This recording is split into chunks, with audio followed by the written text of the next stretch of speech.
მე მინდა თელ საქართველოს ყველა მოქალაქეს მიულოცო დღევანდელი დღე.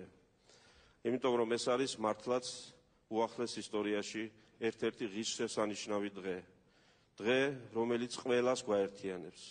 გვაერთიანებს სიყვარულით, პატივისცემით, მადლიერებით იმ პიროვნებისადმი, რომელმაც შეუძლებელი შეძლო ჩვენი სამშობლოსთვის, ჩვენი ქვეყნისთვის. ძალიან ძნელია ვინმემ, მათ შორის მე, სრულად შევაფასო მისი უწმინდესობის ღვაწლი ჩვენი სამშობლოს წინაშე. მე შემიძლია ვთქვა ასე: მისმა უწმინდესობამ ბიბლია ხელახლა თარგმნა ქართულად. იმიტომ რომ მან თავისი დაუღალავი შრომით, დაუღალავი მოღვაწეობით ჩვენ ყველა ერთად სრულიად საქართველო ქართველიერი კიდევ ერთხელ გვაზიარა ქრისტიანულ მართლმადიდებლურ ჭეშმარიტებას. იმიტომ რომ ჩვენ ყველამ კარგად ვიცით საიდან მოვდივართ, მეგობრებო.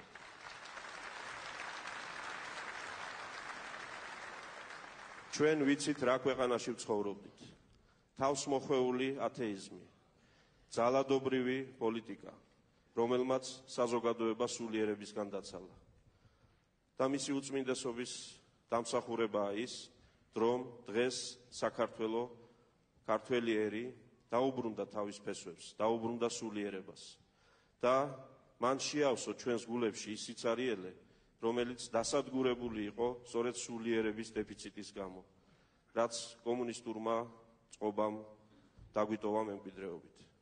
ეს ურთულესი საქმე, ეს ურთულესი ტვირთი მისმა უწმინდესობამ ატარა ღირსეულად და მან შეძლო თითოეული ჩვენგანის სულის გათბობა, ჩვენში სიყვარულის ჩანერგვა. ეს არის სწორედ ბიბლიასთან ჩვენი ხელახლა ზიარება. მე მახსოვს 80-იანი წლების ბოლოს, როდესაც გამოიცა ბიბლია, სტუდენტები იურიდიული ფაკულტეტის რიგში ვიდექით საპატრიარქოსთან, გვინდოდა მიგვეღო ეს წიგნი. მაგრამ ჩვენ მაშინ არ ვიცოდით, რას ნიშნავდა ეს წიგნი. ეს ჩვენთვის წიგნი იყო. დღეს სრულიად სხვა საქართველოში ვცხოვრობთ.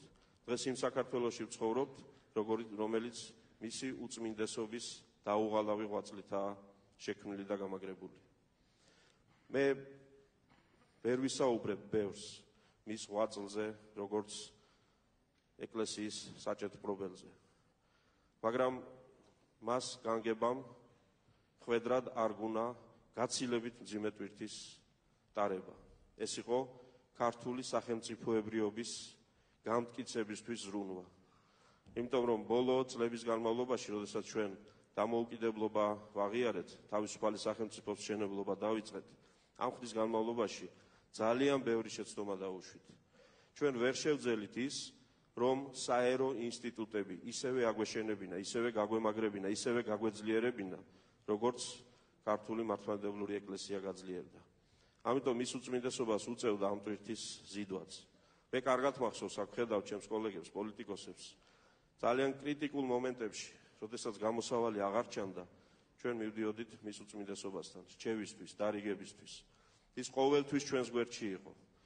მაგრამ მოდი ვაღიაროთ, ძალიან ხშირად, უფრო ხშირად ჩვენ ან ვერ ვახერხებდით მისი რჩევების გაზიარებას.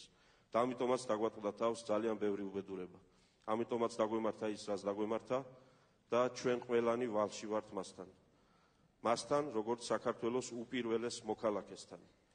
იმიტომ რომ მან ჩვენში სწორედ სამოქალაქო ცნობიერების გაღვივებაც მოახერხა ყველაფერთან ერთად. მე მინდა გისურვოთ, თქვენო უწმინდესობაო, ჯანმრთელობა, დიდხანს სიცოცხლე. თქვენ დიდხანს უნდა იცოცხლოთ. დიდხანს უნდა იცოცხლოთ, იმიტომ რომ გჭირდებით ყველას, ძალიან გჭირდებით.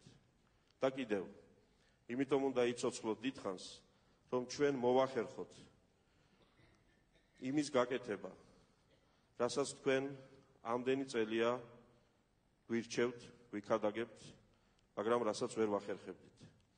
მე გავკადნიერდები და ცოტა ესე დელიკატურ თემას შევეხები. მის უწმინდესობას ჩვენს ცხოვრებაში სახიფათო დიდი ადგილი უკავია. იმიტომ რომ მას მოუწია იმ სიცარიელის შევსება, რაც სუფევდა ჩვენ საზოგადოებაში და ჩვენ სახელმწიფოში. ჩვენ უნდა მოვახერხოთ ის, რომ ამ ქვეყანაში შევქმნათ სამართლიანი სასამართლო, სადაც ცოდვა-მადლი, ამ ქვეყნიური ცოდვა-მადლი სასამართლოში გაიზომება და ჩვენ არ მოგვიწევს ყველა ასეთ საკითხზე მისი შეწუხება. ჩვენ უნდა მოვახერხოთ ჩვენი სახელმწიფოს აშენება, ძლიერი სახელმწიფოს აშენება, რომელიც შეძლებს დაიცვას ჩვენი მოქალაქეები, დაიცვას ჩვენი სამშობლო. ჩვენ გჭირდებით თქვენო უწმინდესობავ და დიდხანს უნდა იცოცხლოთ, რომ ჩვენ ეს მოვახერხოთ. ჩვენ მოვახერხოთ ის, რომ თქვენი დარიგება, თქვენი რჩევები საქმედ ვაქციოთ. ამ იუბილეს ჩვენ ხვდებით განახლებულ საქართველოში. ეს არ არის ახალი საქართველო, მაგრამ განახლებული საქართველოა. და მე დარწმუნებული ვარ, რომ თქვენი ოცნებაც ასრულდება. თქვენი ოცნებაც ასრულდება და თქვენც დაინახავთ, რომ ეკლესიის ზღურს მიღმა საქართველო ისეთივე სუფთა, სპეტაკია, სათნოა, სიყვარულით სავსეა, როგორც ეკლესიის შიგნით. და თქვენ დაინახავთ, რომ თქვენ ღვაწლს უკვალოდ არ ჩაუვლია და რომ ქართველებს მართლაც სიყვარული, ერთმანეთის პატივისცემა, სათნოება ეს სიკეთეები გვაერთიანებს და რა ის, რაც ხანდახან წინა პლანზეა ხოლმე წამოწეული. კიდევ ერთხელ გილოცავთ ყველას ამ ღირსშესანიშნავ დღეს. ბედნიერი ვართ ყველანი, რომ ჩვენ მოვესწარით ამ დღეს და ვუსურვოთ მის უწმინდესობას ჯანმრთელობა. დიდხანს იცოცხლეთ. დიდი მადლობა.